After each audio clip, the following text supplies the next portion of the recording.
On today's episode of the DeRaud-Messinger Show, we preview and predict Texas versus Iowa State. Longhorns fans, don't forget to like and subscribe for more content. It's greatly appreciated. So to begin, as always, we have some basic game info for you guys. The game is on Saturday at 6:30 p.m. Central Time. Who would have thought? At Jack Trice Stadium in Ames, Iowa. The game will be televised on Fox Sports 1, and Iowa State is favored by 6.5 points. So, Dylan, what's your scouting report? Well, Devon, what I'm looking at here is two teams that had, quite high expectations coming into the season, but obviously the season has not gone their way. They have wanted. Iowa State has had some hit or miss games. They lost to Baylor by 2 points. They've beaten Oklahoma State. They had that loss to Iowa, but Iowa's not looking the way a lot of people thought they were. They're no longer a top 10 team. Yeah, so. And then falling off with West Virginia last week, 38-31. So not been the greatest. Obviously, Brock Purdy under center.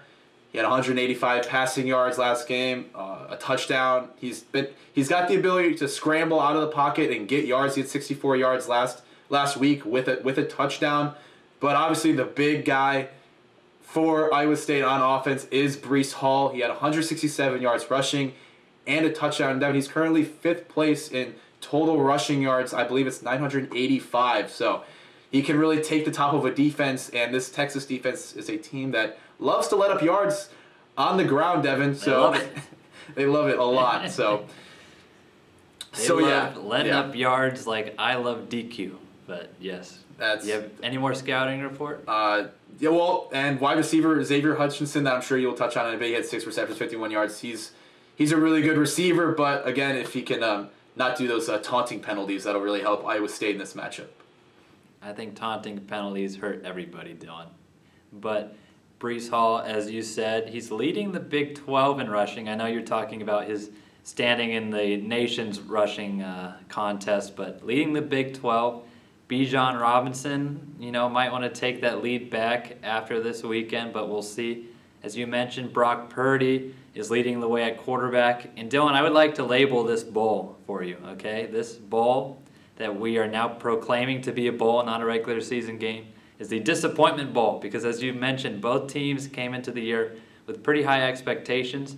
Iowa State was expected to compete with Oklahoma, and it's not too late in that regard. They still have yet to play the Sooners, but they were going to at least compete with Oklahoma in that preseason standing and probably slightly above Texas. So that's where they were entering the season. Purdy has done okay, not as good as we expected maybe 2 years ago, but he's still very serviceable at quarterback. And at wide receiver, you mentioned the name. You got Xavier Hutchinson. He's caught for 590 yards through the air, 5 touchdowns, pretty decent. And you can't forget the tight ends when it comes to Iowa State. Charlie Kolar is leading the way there, the big body frame. And he's going to present some matchup nightmares for Texas linebackers who have been pretty shaky as of late. Luke Brockermeyer is going to have to be able to cover the big body tight end there. And then on defense, because you're always neglecting the defense, Dylan, come on. We got 2 senior linebackers to watch out for the Cyclones. Jake Hummel and Mike Rose both lead the team in tackles with 51 each. So those guys are going to be the ones that are going to be really trying to harass, if I'm being quite honest, Bijan Robinson. And, Casey Thompson is going to be his responsibility to be able to rush in certain situations or just take the check down passes. Seems like too often he's trying to go for the big plays, and sometimes Dylan, as a quarterback, you just got to suck it up and live for the next play, take your 4 or 5 yards. Yep. But the names to mention, Dylan, we like the Texas offensive line. We like to talk about them a lot. So Iowa State, their defensive ends, they got redshirt junior Will McDonald, the 4th. He leads the team with 7.5 sacks. Don't want to mess with that man. And the other guy, I had to learn how to pronounce this name, redshirt senior Ayuma Uwazurike. That sounds pretty good, Dylan. I'm going to have to say really so good. myself. Just so our viewers know that you practiced that like 10 times off the air, so that was beautiful. Yes, for not times, but hours. 10 hours off the air. Okay. But he's a really special talent along with McDonald. Texas actually did a decent job against the Baylor rush in terms of pass protection last game, but they're going to be even more tested probably in this game. Yeah, both of those guys have 12.5 sacks so far this year. Pretty dangerous. And then the other guy to watch out for in the secondary is Aisheem Young, who has 2 interceptions so far. So some defensive players to watch out for. Now, Dylan, who are your X factors? Well, Devin, my complete X factor is Brock Purdy against this Texas Longhorns defense. Purdy's been the ultimate X factor this year. I know in the game against Iowa he threw 3 interceptions, but when he's on, Iowa State can hang with anybody. Like you talked about originally, they were supposed to be up there with Oklahoma this season, competing for that Big 12 championship, and just certain games where players have been off or on, or whether that's injuries or just, the other team just becomes more prepared. It hasn't really gone their way when, with certain coin flip, Iowa State would be a different situation. So I want to see what Brock Purdy can do against this team, as well as this defense needs to be able to stop Breece Hall, not allow themselves to get, allow more than 200 yards rushing like they've been doing these past 3 weeks. So be interesting to see how the linebackers, like you touched on, Luke Brockermeyer for Texas, how they handle this rushing attack of Iowa State. Exactly. Brockermeyer, DeMarvion Overshone, who came back. He had the bye week to help him. He had a concussion, so he didn't actually miss any games. He missed part of the previous game, but yet again, like you said, they're going to have to be able to stop Hall. And so my X factor is the trench play for Texas on both sides of the ball. You're touching on that defensive line and linebackers. The D-line has let up too many yards through the ground, and Breece Hall is not the guy you want to face when you're letting up too many yards through the ground. As I said, Hall's leading the Big 12 in rushing, has 985 rushing yards and 12 rushing touchdowns. Both are leading the Big 12. So that's going to be a big test for Texas on that D-line. And then offensive line, I already touched on it a little bit. McDonald's leading the way for Iowa State against that unit. And like I said, they looked decent against Baylor, but they really have to improve on the ground game. Bijan Robinson was getting hit behind the line seemingly every play. And yes, he can find his way to get out of some of those tackles, but when you're doing that every single play, it's kind of limited in your opportunities.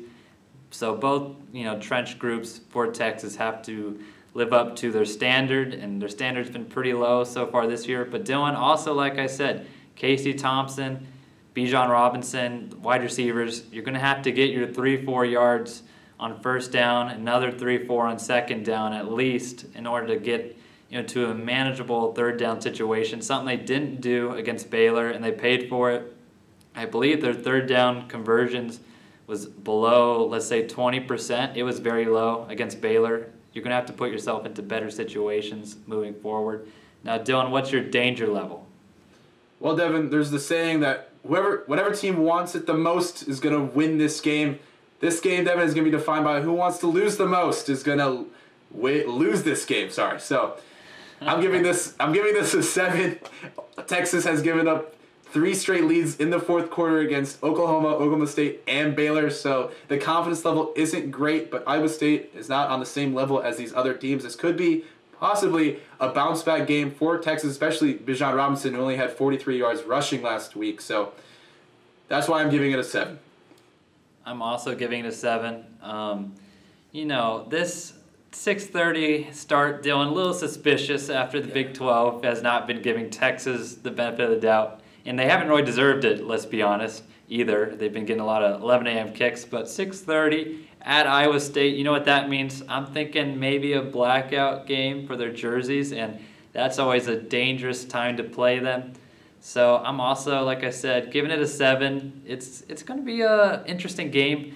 And like you said, I don't know if both teams are going to be trying to lose this one, but the team that can limit the damage via penalties and things like that, going to be in a great situation. Texas had, I think, a delay of game off of a timeout, Dylan, last week. So that just tells you a little something about that group as of late. Now, what's your prediction? Well, I'm going with 45-38. High-scoring game, but I think Iowa State's going to be winning this one at home. This is definitely a winnable game for Texas, but so is every game they've played, and they have not lived up to those expectations, especially just coaching in the fourth quarter when it just comes down to conservative play calling and this bend but don't break defense that just gets hurt in the fourth quarter. So I'm going to be going with Iowa State here, but just to right the ship towards the end, Texas really needs to try to pull this out, but I don't have confidence right now to pick them. Yeah, the key word there is confidence. I'm not confident in this Texas team. I got Iowa State 34-30. Now, this is a pick for the Longhorns to prove me and you wrong, but until they do so, yeah, I'm feeling safe with that pick. I mean, the Longhorns have the potential to win in Ames. They have talent. They just haven't been able to, as you said, keep it together in the fourth quarter. I don't really know how to better describe that, but yeah, Iowa State's a talented team. They did lose last weekend, like Texas did, but they have the chance to bounce back and, really hate on the Longhorns like all the teams do in the Big 12. So what do you guys think about this Iowa State versus Texas game? Let us know down below. Don't forget to like and subscribe, and have a great rest of your day.